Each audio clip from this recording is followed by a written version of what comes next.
functioned according to units of government money, which fluctuate in value based on government's policies and all sorts of different factors. The world has a system of partial barter, and it's kind of crazy if you think about it. It's a huge step backwards from where we were in the 19th century. In 1900, you could trade with pretty much anywhere in the world using the same currency. Conversion between one country and the other was similar to converting between the meter and the inch. You know, the franc was this many grams of gold, and the British pound was that many grams of gold. So the exchange rate was a fixed variable that you didn't have to worry about, and money traded across the world very easily.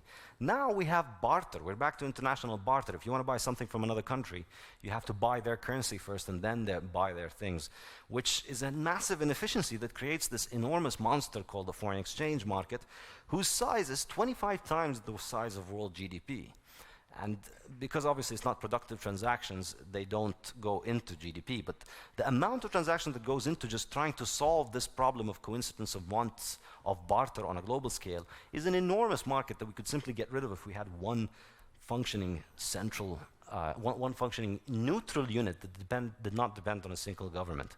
Gold was the thing that people had used historically, but that didn't work out for political reasons because its clearance has to be centralized, which meant that governments eventually ended up with all of the gold and they controlled it, and so it became government money eventually. But Bitcoin, in my opinion, is the technical solution to that Hayek spoke about, because Bitcoin, its settlement, is decentralized. And that's the key difference between it and gold.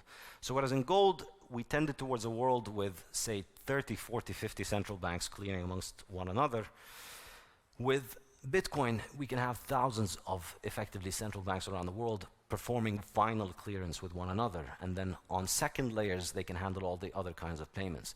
This makes the ability for governments to shut down Bitcoin very hard, and therefore allows us to have an international standard for moving money around the world that is independent of government, independent of monetary policy, and able to settle payments across the world in less than 1 hour, which is faster than what you could do with physical gold. And that's really the key thing, and faster than what you can do through running through intermediaries like the central bank in terms of final payments. So one key point I keep emphasizing in my book is that Bitcoin is not here to replace your credit card purchase of lunch and dinner, because that's a transaction that doesn't need complete finality that Bitcoin offers. It's okay if there's a 2% risk of fraud on it or 1% risk of fraud on it. It's a risk sort of acceptable. The kind of security that Bitcoin offers needs, first of all, about an hour to clear, and secondly, its final settlement. And so you want to compare it not to your credit card transaction, but to the settlement transaction between your bank and the bank of the restaurant that you're buying it from. So effectively, if we think of Bitcoin in that way, we can understand Bitcoin's growth as a monetary standard, as a base for a monetary system that is being built around it, a new financial system for settlement of transactions on second layers of transactions, so settlement of transactions on the Bitcoin blockchain, and individual transactions being processing on second layers. And the best thing about it, and the reason why I care about it and find that interesting, is because it has automated monetary policy. It takes the human beings out of monetary policy.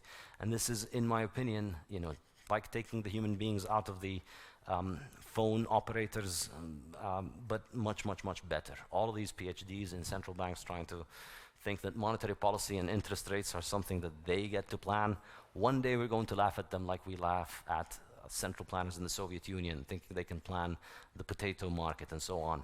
We have examples of how free markets in money work. Switzerland is the best example of that. And I hope you guys back me up on this, because you're here. And I see no reason why a free market in money and in settlement can function over, see no reason why it cannot function over Bitcoin as it continues to grow.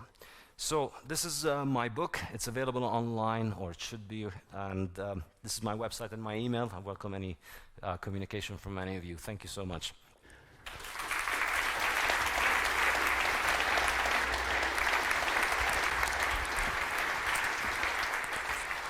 Thank you.